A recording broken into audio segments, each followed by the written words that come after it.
fianarana niany sasantany ampialatsasatra etsika kosa tetia tanàna fierizany fazazana afalay voalohana noloka voalohany satatra voalohany tony tsy tetia tany izy ka dia niraiky tapisaka tao andohany fampiarahantsika rehetra teny ambodia sy nyetsetra fampitatana ny rano tanàna mitositosy manafanafana ireo teny maminy fanononana mbana bolofona fa hoe ty sangisangy raha laliny zany rehetra zany aty aoriana ty dia ohatrany tsy ianao le dia ohatrany tsy ianao ke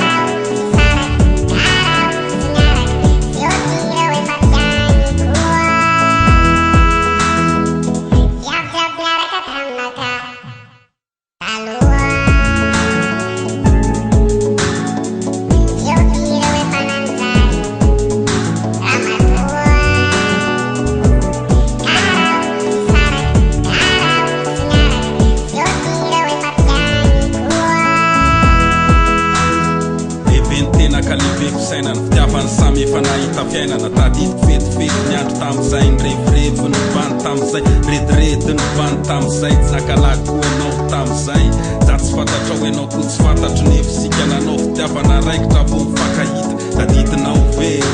nakafizinao very tsaroako koa rô sipatany amin'ny faritra nandalovana rehetra tany mango amindrisy efa tsy amy jadidiko ianao mamane tsy nomeny zalazy nananany mizimba zybainy fiadanany ka nofenoky zay tsy ampy karary ny toko ianao rany atsapy nandalovanapy na ny mamba na ny voaivoay na virijinina tsy mahay na ny vola takalo entana nadrasy tafotsiny efafinaretana na ny mainty na ny malandilandy nazahona rotsy sy tambitamby eny fanahy ianao lay namitakazy